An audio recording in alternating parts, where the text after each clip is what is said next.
쓸데없는 소리 하지 말고. 쓸데없는 소리 하면 안 된다.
제가 제가 어제 이제 제 처음으로 이제 제 소개와 이제 제가 작년 퇴직을 하고 이제 당면한 우리나라의 사회 전반의 문제에 대해서 이제 잠시 제가 말씀을 드렸는데요. 제가 오늘은 성경 말씀에 어떤 진정한 의미와 오류가 난 부분을 제가 말씀을 드리고 싶어서 제가 오늘은 요한복음하고 마태, 마가, 누가복음을 제가 이제 읽고 나서 이제 잘못된 오류로 저희들이 이제 잘못 생각하고 있는 부분이라든가 이제 이런 부분을 제가 말씀을 드리겠습니다. 요한복음 1장 11절에 보면은 1장 17절에 보면은 율법은 모세로 말미암아 주신 것이요 은혜와 진리는 예수 그리스도로 말미암아 온 것이라 라는 말씀이 있습니다. 이 말씀은 말씀 그대로 그죠? 구약의 율법의 시대는 이제 지나가 버렸고 신약은 바로 예수님의 말씀이잖아, 그죠? 예수님 말씀의 시대에 우리가 살고 있는데 왜 율법의 십계명의 하나인 안식일을 지키라는 거기에 대부분의 교회 다니시는 분, 성당에 다니시는 분이 십계명에 있는 안식일, 주일이죠, 그죠? 거기에 굉장히 이제 얽매이십니다. 근데 거기에 얽매이시는 거를 보면 그게 또 마침 그게 일요일이다, 그죠? 근데 우리 보통 일요일은 주일인데 이 일요일 날은 직장 다니는 분들도 뭐 초과 근무를 한다든가 뭐 이렇게 되면 일요일 날도 근무를 해야 될 때가 있어요, 그죠? 그런데 이제 교회 다니시거나 뭐 성당에 다니시는 분들은 여기에 이제 얽매여서 이제 좀 이제 부담스러워하는 그런 면도 있고, 그리고 우리 대부분 일요일 날, 그죠? 일요일 날 뭐 가정이나 뭐 이런 데서 행사가 좀 그래도 있잖아, 그죠? 뭐 가족 모임이라든가 뭐 명절이 마침 또 이 주일이 뭐 끼어 있어 가지고 그러면은 이제 여기에 또 얽매이시는 분들이 있더라고요. 근데 그럴 필요가 없다. 그럴 필요가 없다. 율법도 사람이 편하게 살려고 유대 민족들이 자기네들의 십계명을 이렇게 만들어 놓은 거지. 사람이 살아가면서 불편한 거는 필요가 없어요. 그 시편의 69장 9절에 보면 주의 전을 사모하는 열심이 나를 삼키리라 라는 구절이 있습니다. 이 말은 주의 성전을 말하는 거죠. 그죠?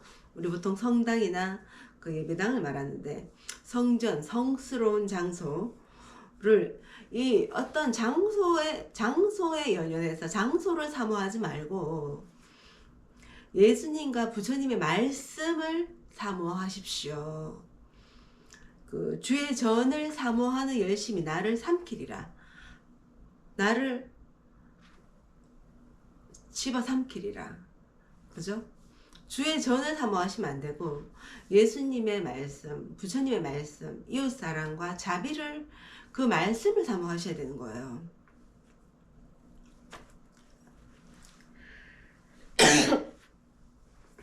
그 우리들 각자의 육신을 성전으로 삼고 그 신성, 그 거룩하고 성스러움이 이 신성에 깃들도록 하면 된다는 겁니다. 그죠? 그 나 자신과 나 못지않게 이웃을 사랑하면 그게 바로 신성한 거예요. 그게 바로 거룩하고 성스럽게 되는 겁니다. 그리고 또 요한복음 4장 2절에 그 말씀이 예수께서 친히 세례를 주신 것이 아니요 제자들이 준 것이라 라는 문구가 있습니다. 그러니까 예수님은 세례를 주시지 않았어요. 예수님의 제자들이 세례를 주셨다고 이렇게 명시가 되어 있습니다. 그러니까 우리가 예수님이 행하신 대로 따라야 합니까? 예수님의 제자들이 행한 대로 저희들이 따라야 될까요? 그러니까 예수님은 그 어떤 물을 머리에 이렇게 붓는 그런 세례라는 형식을 중요시하지 않았다는 말씀이에요. 예수님은 세례라는 그 형식을 중시하지 않으셨고 그 마음으로 깨끗하기를 바라신 겁니다. 그 요한복음 또 5장의 16절과 18절의 내용은 그 예수님도 그 안식일에, 그죠? 안식일, 그 쉬어야 하는 그 안식일 주일에 병을 고치셨어요. 병 고치는 은사를 베풀었다고 되어 있어요.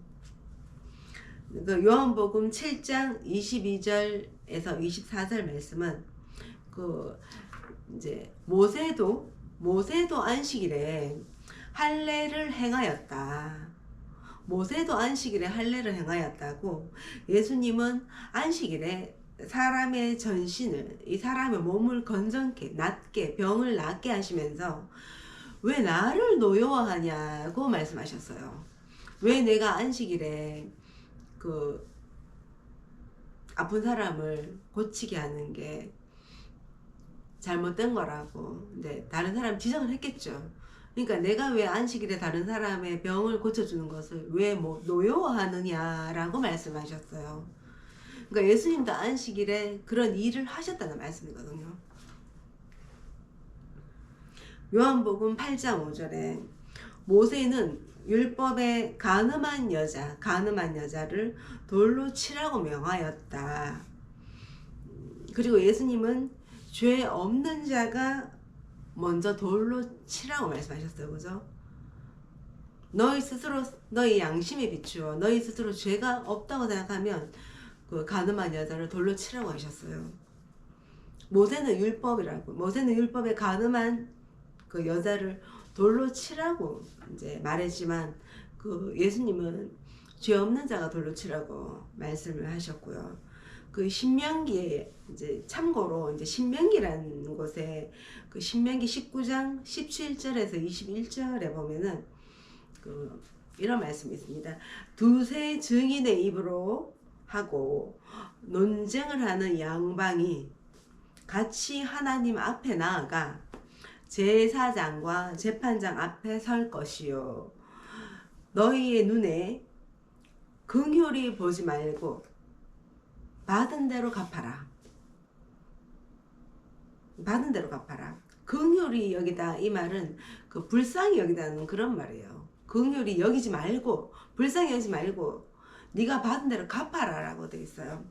근데 이렇게 이제 이 말이 좀 무섭잖아, 그죠? 그 위에 두 말씀에 있는 율법대로 뭐 돌로 쳐라라든가 뭐 불쌍히 여기지 말고 받은 대로 갚아라라든가 위에 이런 율법을 감당하실 수 있는 분이 과연 계신지를 모르겠어요. 없죠. 근데 왜 율법에 매어서 사시는가 해서 요한복음 11장 34절에서 35절 말씀은 너희 율법에 기록한 바 내가 너희를 신이라 하였노라 하지 않았느냐. 성경은 패하지 못하나니 하나님의 말씀을 받은 사람들을 신이라 하였거늘 이라는 문구가 있어요. 그러니까 너희를 신이라고 하였다. 우리 각자 하나하나가 다 신성이 다 있다. 그러니까 우리 사람들 모두 신성, 바로 그 신의 성품이 깃들어 있다. 우리 사람 하나하나가 신성이 깃들어 있다는 말이에요. 왜냐하면 하나님이 하나하나 다 다르게 만드셨지만 하나님의 혼을 불어넣었다고 되어 있습니다. 하나님의 성품을 담는 게 당연한 거예요. 그 시편 82장에서 그 시편 82장에 1절에서 7절에 보면 너희가 신들이며 다 지존자의 아들들이라 하였으나 지극히 존귀한 자의 아들들이라 하였으나 너희는 범인, 그러니까 평범한 사람, 그러니까 보통의 사람, 너희는 범인같이 평범한 사람같이 죽으며 방백, 이 방백이란 말은 그 지방의 수령을 말하는 거예요. 지방의 그 군주, 지방의 수령 하나같이 없어지리로다. 결국 그러니까 진리를 깨달아 말씀하신, 진리를 깨닫고 사람들에게 그 말씀을 전하신 그 성자 예수님과 부처님도 그 때가 돼서 돌아가셨고 죽었고 우리들 모든 사람이 죽는 것은 피할 수 없는 숙명이다. 그런 말이고요. 그러나 방백이라는 말은 그 지방의 그 수령이란 말이거든요. 지방의 수령. 그러니까 이때 이 방백이라는 거는 그러니까 이제 비유적인 말이에요. 그러니까 방백이 있으면 그 센터 중앙에 있겠죠. 지방의 수령, 방백, 지방의 수령이 있으면 그 지방의 수령 위에 있는 센터, 중앙 센터가 있단 말입니다. 그러니까 방백, 이 지방의 수령은 뭘 의미하냐? 만고불변의 진리가 아니라 그 시대의 시류에 흘러서 그 시대의 유행, 그 시대에 맞는 어떤 유행, 그런 걸 말하는 겁니다. 그러니까 만고불변의 진리가 아닌 그 시대, 그 시절의 시류는 다 없어진다. 다 엎어져 버린다. 다 없어진다는 거는 넘어져 멸망한다. 넘어져 멸망하는 거는 이 역사가 말해주고 있어요. 어떤 역사? 우리도 왜 그 예전에 제사에 굉장히 열매어 살았습니다. 그죠? 그 어떤 종갓집에 뭐 이렇게 그 종갓집 며느리나 뭐 이런 경우는 굉장히 그 제사를 모신다고 굉장히 힘들게 살았죠. 그죠? 그래서 종갓집 며느리는 어지간하면 그 친정 부모님 입장에서는 시집을 안 보내려고 하는 그 고생길이 뻔하니까 그런 어떤 분위기가 있었어요.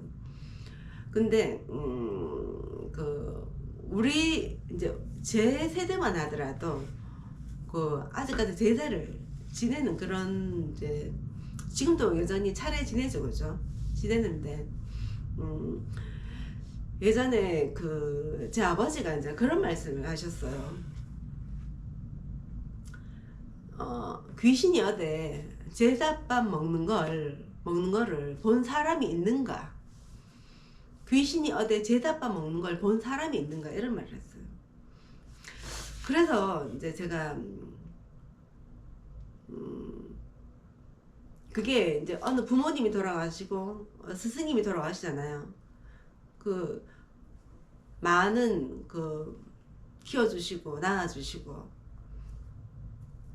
그 나를 가르쳐 주신 그 부모님과 스승님이 돌아가실 때 그 섭섭함이 얼마나 크겠습니까, 그죠? 그러니까 그 남아있는 그 자손들, 그 남아있는 그 제자들이 그 섭섭한 마음에 이제 예를 올린 게 제사인데, 나중에는 이 제사가 이 섭섭함이 이제 그 제사가 돼서 나타난 건데, 나중에는 그 형식에 그만 얽매여 버린 거예요 사람들이. 제사 뭐 무슨 뭐 육류는 어디에 놓고 고기는 어느 방향 어디에 놔야 되고, 뭐 과일은 어디에 놔야 되고, 뭐 집집마다 다 다르죠. 근데 그 나름의 어떤 그런 규칙을 정해서 거기 얽매여 버리는 겁니다 사람이. 섭섭해서 하게 된 건데 나중에는 그 형식에 얽매여서 우리 사람이 힘들어 버리는 거예요. 그럼 실제로 제사를 모시면서 그 보지도 못한 고조, 보지도 못한 증조부모님, 고조 부모님 제사를 지내면 정말 진정으로 우러나서 그 제사를 예를 표할까요? 해야 되니까 하는 거예요. 필요가 없다는 거죠 그런 건.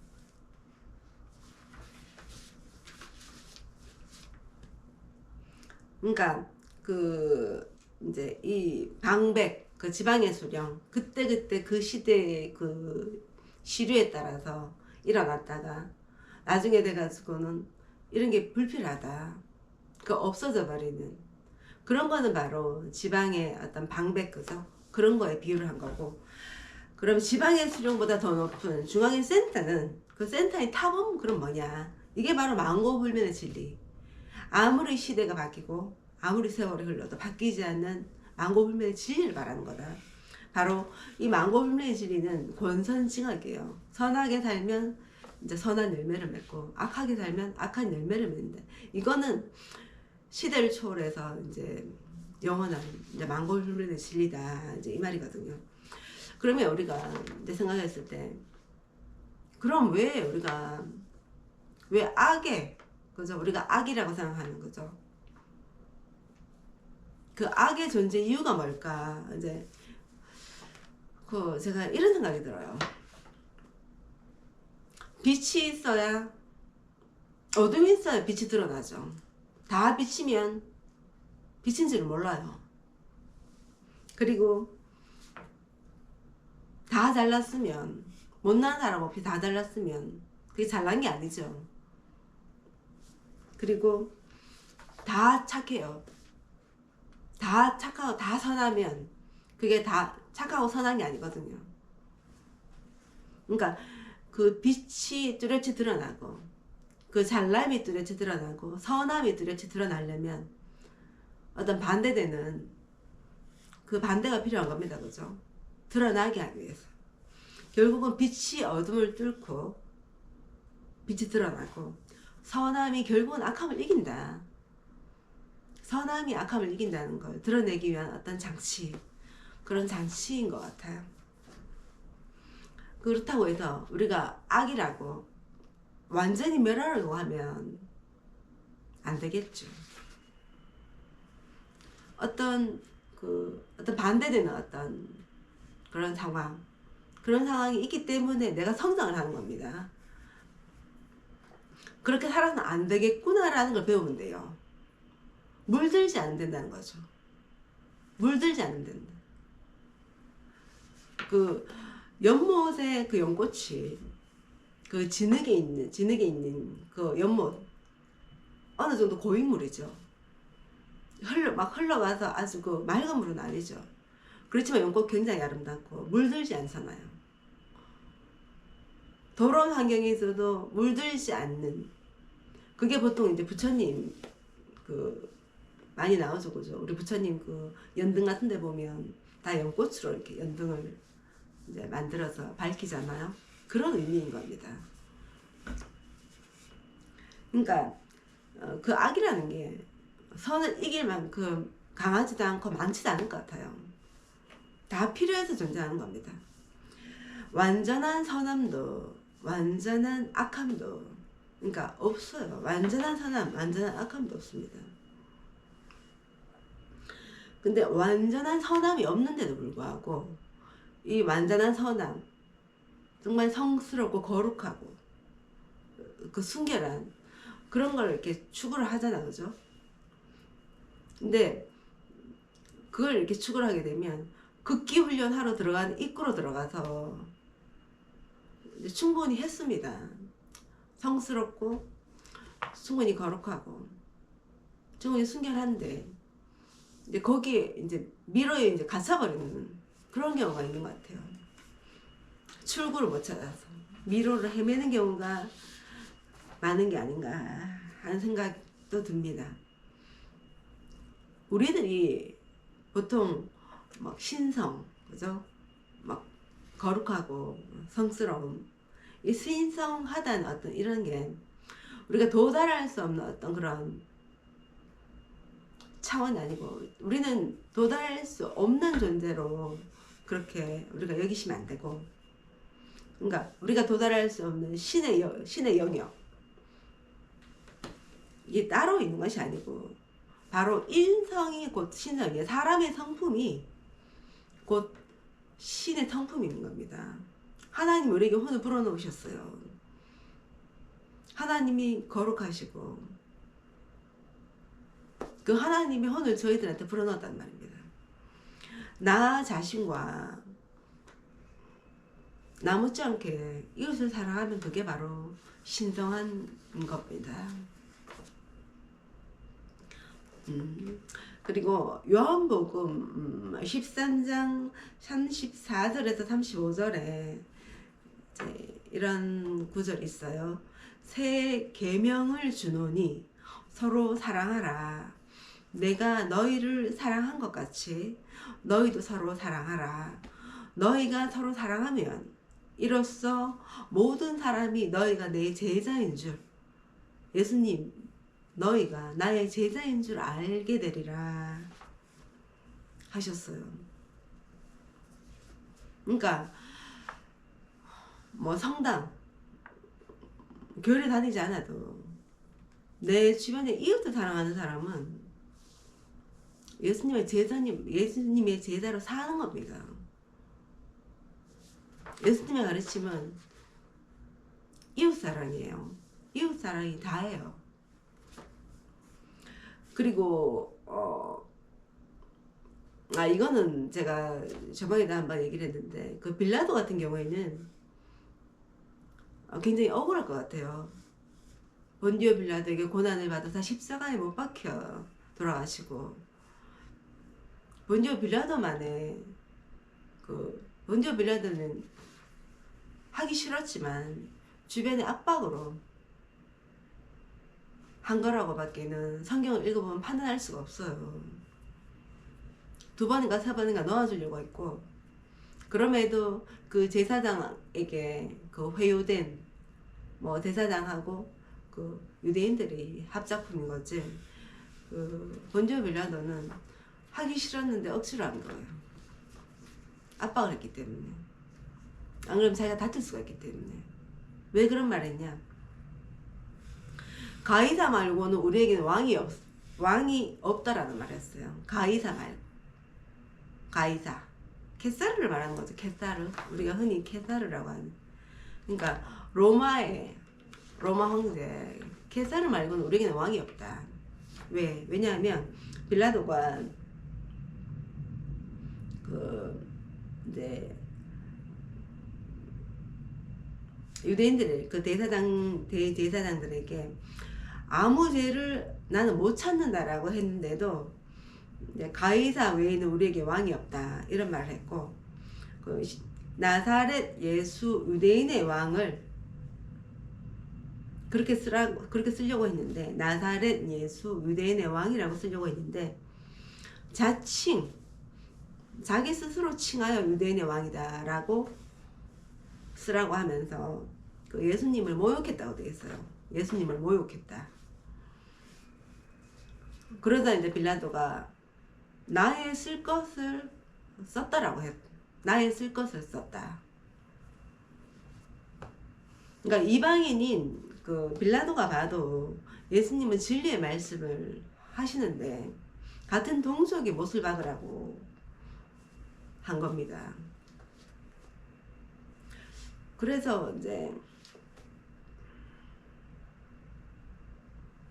근데 제가 생각을 한 게 의심을 하지 말라고 하죠. 우리 보통 뭐 저도 교회나 뭐 성당에서 이렇게 말씀을 들어보면 의심하지 않고 믿는 그 믿음이 참된 믿음이다. 그런 말을 어디서 제가 들은 것 같아요. 의심하지 않고 그냥 받아들이는 게 복된 거다. 근데 그 성경 구절을 읽어보니까 의심이 안 될 수가 없죠. 그래서 제가 여러분에게 하고 싶은 말이 의심하고 또 의심하라고. 의심하고 또 의심하세요.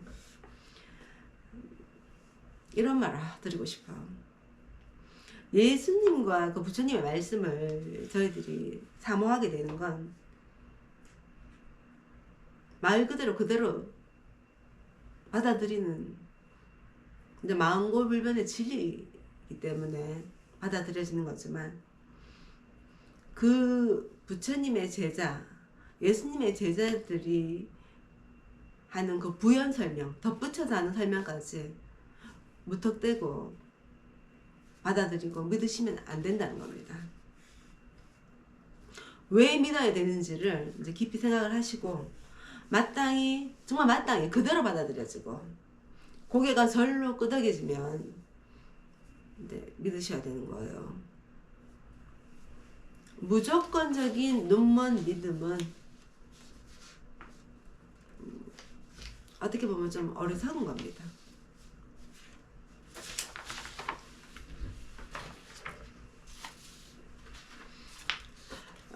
그리고 제가 연달아서 이제 마태, 마가, 누가복음을 읽고 나서 이제 그 중에서 가장 그 인상적인 그 구절을 제가 한번 이제 적어봤습니다. 마태복음 3장 9절에는 이런 구절이 있어요. 속으로, 우리가 마음속으로 아브라함이 우리 조상이라고 생각지 말라. 내가 너희에게 이르노니 하나님이 능히 이 돌덩어리들로도 아브라함의 자손이 되게 하시리라. 이 말의 그 의미는 그러니까 이 말씀은 누구의 자손, 족보가 중요하지 않다. 뭐 누구의 자손 이게 중요하지 않다는 겁니다. 우리 다 하나님이다. 우리 다 창조하시고 하나님 다 만드셨어요. 우리 같은 시조예요. 하나님의 시조, 하나님이 우리 모두의 시조예요.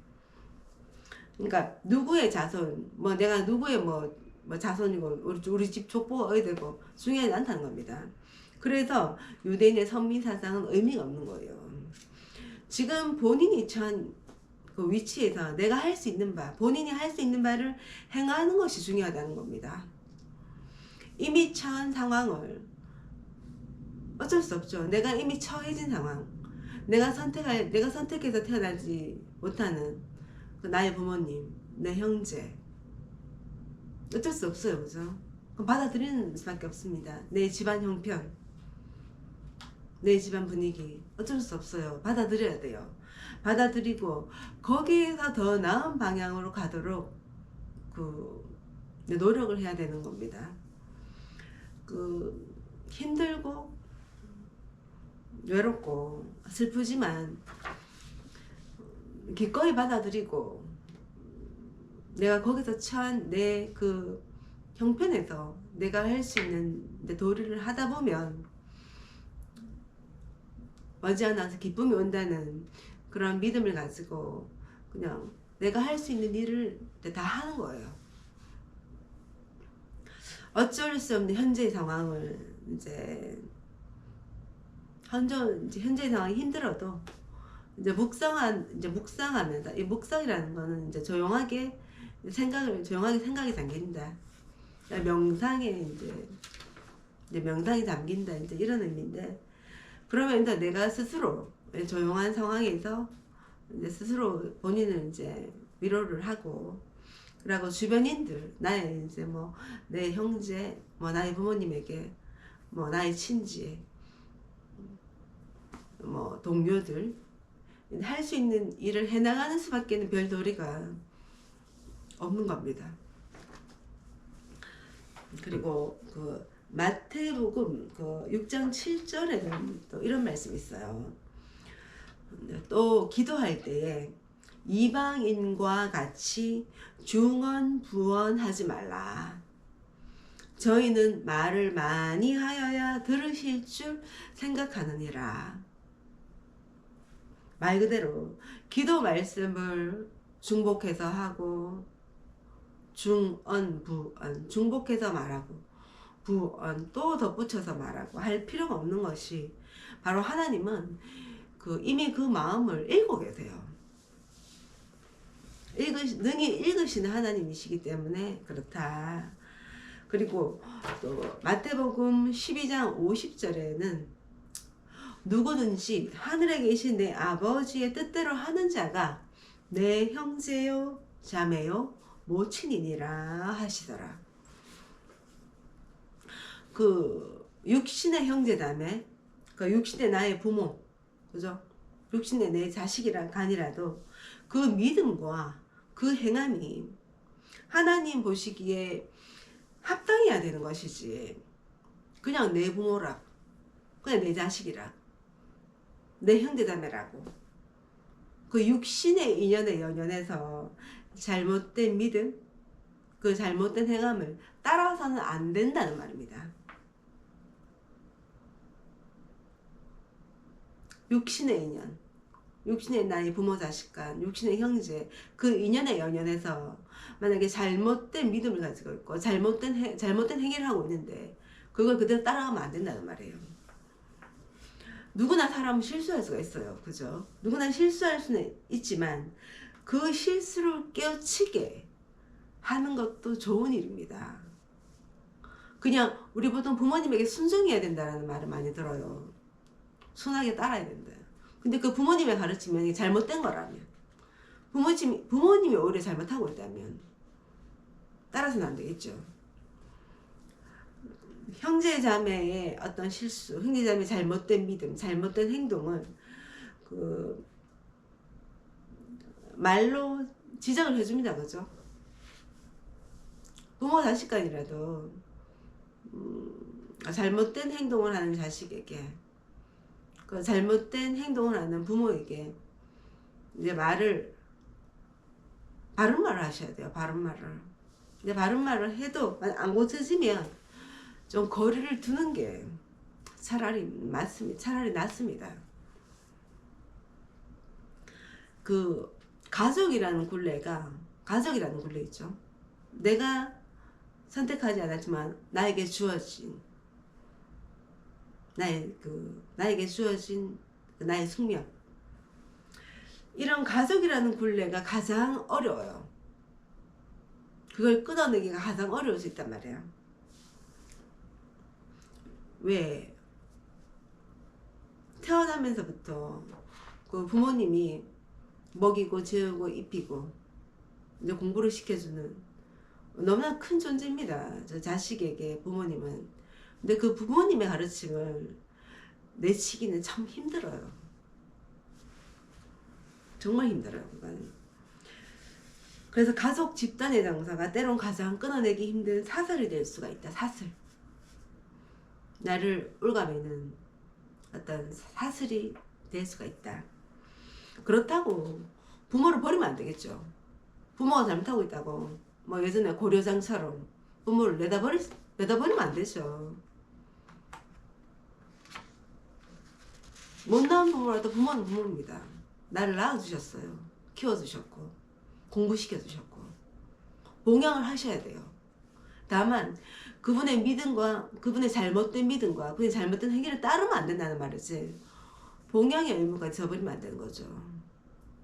그건 기본 도리를 안 한 거예요. 그 마가복음 7장 10절에 이런 말씀이 있습니다. 모세는 너의 부모를 공경하라 하고 또 아비나 어미를 회방하는 자는 반드시 죽으리라 하였거늘. 이런 말이 있어요. 부모가 자식을 키울 때 그 수고로움을 자식이 헤아리기가 어렵죠. 이런 말이 있어요. 내리사랑은 있어도 치사랑이 없다. 그러니까 부모가 그 자식을 사랑하는 많지 자식이 부모를 사랑하기는 참 어렵다는 말이거든요. 그러니까 부모님의 사랑을 자식들은 그 당연하게 받아들이는 게 부모님의 사랑은 그야말로 그 무조건 조건이 없습니다. 내가 너 뭐 밥을 주고 옷을 사주고 공부를 시켜주는 조건 달지 않죠. 무조건적인 사랑이기 때문에 자식은 뭐 우리 엄마 아버지는 뭐 당연히 주는 사랑이라고 당연하게 받아들입니다. 그죠? 저 또한 그래요. 저 또한 그렇습니다. 당연한 사랑이라고 느끼기 때문에 그다지 고맙지가 않은 거고 근데 그 부모님이 깊이 생각하셔야 돼요. 그 부모님도 사랑할 때 사랑하지만 뭔가 자식이 뭔가 이렇게 자식에게 교훈을 가르칠 때는 좀 엄하게 가르치셔야 돼요. 오냐 있는 자식이 내 자식이고 내 새끼라서 예쁜 거지.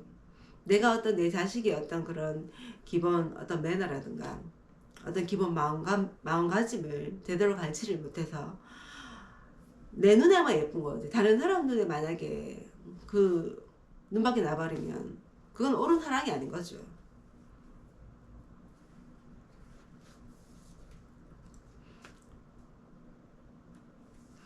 부모님의 보살핌이 없이는 제대로 성장할 수가 없는 아주 미약한 시절, 아주 영유아 때, 아동기 때, 그죠?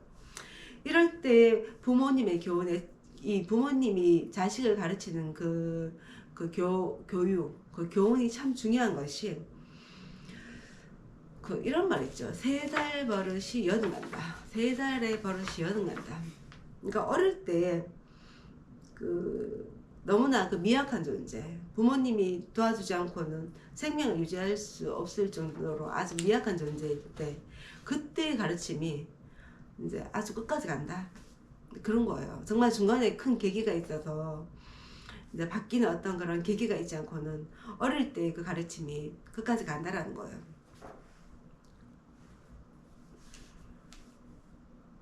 그러니까 사람이 어릴수록 이게 쉽게 받아들입니다.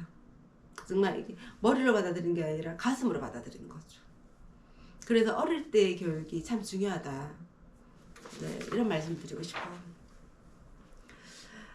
늙어서 이제 부모가 대접을 받으려고 자식을 키우지 않아요. 부모는 조건 없이 자식을 사랑합니다. 하지만 사람의 기본 도리를 깨우쳐 주면서 키우는 게 진정한 사랑입니다. 언제까지나 품 안의 자식이 아니에요. 저도 자식을 키워보지만 제 이제 큰애가 이제 올해로 29인데 큰애가 이제 나가지고 이제 아기 때 뭐 어린이집 시절, 초등학교 저학년 시절 이럴 때는 마냥 어릴 줄만 알아요. 저도. 근데 참 세월이 빠른 게 자식은 어느 순간 되면 훌쩍 커버려요.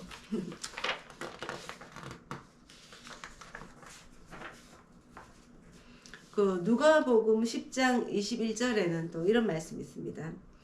천지의 주제이신 아버지여, 이것을 지혜롭고 슬기 있는 자들에게는 숨기시고 어린 아이들에게는 나타내심을 감사하나이다.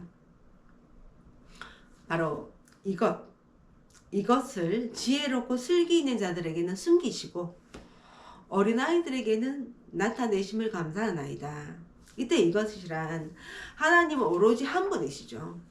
오로지 한 분이시며 전지전능하십니다.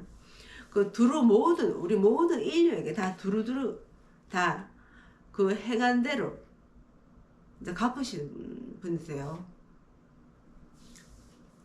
지혜롭고 슬기 있는 자들이란 어떤 사람 말하는 걸까? 솔로몬, 우리 지혜의 대명사죠. 솔로몬을 포함해서 이 분별심, 판단력, 분별심과 판단력이 있으나 분별심과 판단력이 있어요. 그래서 지혜로운 거죠. 하지만 이것이 손해가 나는지 이것이 이익이 나는지 어떤 상황을 계산을 하는 어떤 그런 게 아닌가 싶어요. 손익 계산을 하는 것. 그 솔로몬이 말년에 이제 말년이라면 이제 거의 이제 나이가 들어서 이제 늙어서 이제 하는 말인데 헛되고 헛되며 헛되고 헛되니 모든 것이 다 헛되도다. 이런 말씀을 하셨어요.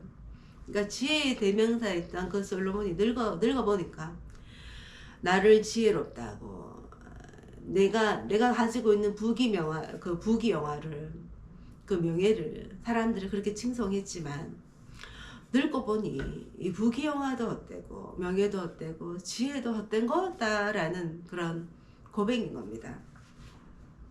그럼 어린아이는 그럼 뭐냐? 여기에서의 어린아이는 바로 지금 현재 자신의 처지를 그냥 있는 그대로 받아들이는 거예요. 있는 그대로 받아들이고 이해타산, 이게 이익일까? 이게 손해일까? 이런 계산을 하지 않는 그런 어린아이를 말하는 거, 그런 겁니다. 그러니까 어리석어 보일 수 있어요. 그죠?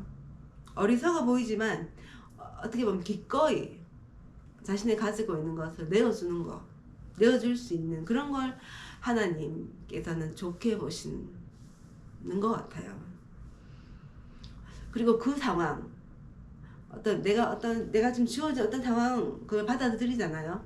그리고 뭔가 이렇게 다른 사람 눈에는 어리석어 보이지만 뭔가 이렇게 남에게 이제 손해 나는 것 같은데 이제 그거 내어주는 게 어쩌면 그것도 내가 기억하지 못하지만 나 자신은 기억을 못하지만 그 어떤 인연으로 인해서 생겨난 거라고 생각하면 마음이 편한 겁니다. 그러니까 이미 주어진 어쩔 수 없는 상황인 거죠. 뭐 누구누구의 자식, 뭐 경제적인 형편, 어떤 이런 거에 대한 불만을 갖는 대신 받아들이고 내가 어떻게 하면 여기서 더 좋은 방향으로 갈 수 있을까? 그거를 이제 연구를 해야 되는 거예요. 누가복음 12장 2절에서 이제 5절 말씀은 감추인 것이 드러나지 않을 것이었고 숨은 것이 알려지지 않을 것이 없나니, 이 말은 몸을 죽이고 그 후에는 능히 더 못하는 자들을 두려워하지 말라. 마땅히 두려워할 자를 내가 너희에게 보이리니 곧 죽인 후에 또한 지옥에 던져 넣는 권세 있는 그를 두려워하라. 이런 말이 있는데 이것이 곧 바로 이제 부처님이 말씀하신 인과응보에 따른 내세관을 나타낸 거예요. 부처님 말씀이 다 통하는 겁니다. 그러니까 좋은 일을 행하면 좋은 결과가 따르고 나쁜 일을 행하면 나쁜 결과가 따른다는 말이에요. 그럼 사람이 보기에는 비밀이 있는 거지만 그 하느님은 다 아시죠. 그러니까 덮이는 것 같지만 언젠가는 드러난다. 하나님이 보시기에는 덮인 게 없다. 다 드러난다는 것. 결국 이 세상에는 비밀이 없다는 겁니다. 누가복음 17장 20절에서 21절에는 바리새인들이 하나님의 나라가 어느 때에 임하나이까, 하나님의 나라가 언제 임하나이까 묻건을 예수님께서 대답하여 가라사대 하나님의 나라는 볼 수 있게 막 구름을 타고 막 재림을 해서 임하는 것이 아니다. 또 여기 있고 여기 있습니다. 또 저기 있다고 또 못하리니 하나님의 나라는 바로 너희 안에 있느니라. 너희 안에 있느니라. 하나님의 나라는 천국이자 바로 진리를 깨닫는 겁니다. 그죠? 깨닫는 겁니다. 우리들 각자의 마음속에 있는 거라는 거를 말씀하셨어요. 죽어서 가는 천국이, 그죠? 죽어서 가는 어떤 영원한 천국이 따로 있는 것이 아니라 어디에 매이질 않고 자유스럽고 어디 가도 당당하고 그냥 자유롭고 기쁘고, 그게 바로 천국인 거예요. 그 누가복음 18장 29절에서 30절 말씀은 내가 진실로 너희에게 이르노니 하나님의 나라를 위하여 집이나 아내나 형제나 부모나 자녀를 버린 자는 금세에 있어 현생 금세에 있어 여러 배를 받고 내세에 금생이 아니라 후생에 내세에 영생을 받지 못할 자가 없느니라 하시니라. 이런 말씀을 하셨어요. 이때 버린다는 것은 부모, 형제, 자식의 그 잘못된 믿음, 잘못된 그 행동을, 그 의견을 따르지 않고 그 망골의 진리를 따른다는 겁니다. 이 버린다는 의미가 진짜로 뭐 이렇게 부양을 하지 않고 뭐 공부를 시키지 않고 막 그런 게 아니에요.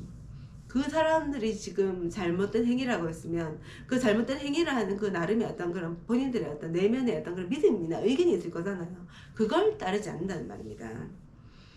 그 예수님이 금세와 내세를 말씀하셨죠, 그죠? 이런 용어는 부처님이 말씀하신 윤회하고 똑같습니다. 불교에서 말하는 윤회와 통하는 겁니다. 그래서 이제 제가 그 예수님이 계셨던 예수님은 서양이고 이제 부처님은 동양이고 그 있었던 지역이 다르고 그 시대가 다르고 그 언어가 달랐을 뿐이에요. 결국은 똑같은 진리의 말씀을 전하신 거라는 겁니다. 그러니까 우리는 다 뭐 어디에 이렇게 다르지 않아요. 우리는 그냥 이웃을 사랑하고 나를 사랑하고 나 못지않게 내 이웃을 사랑하면 되는 겁니다. 오늘은 제가 여기까지만 이제 말씀을 하고 마치겠습니다. 감사합니다.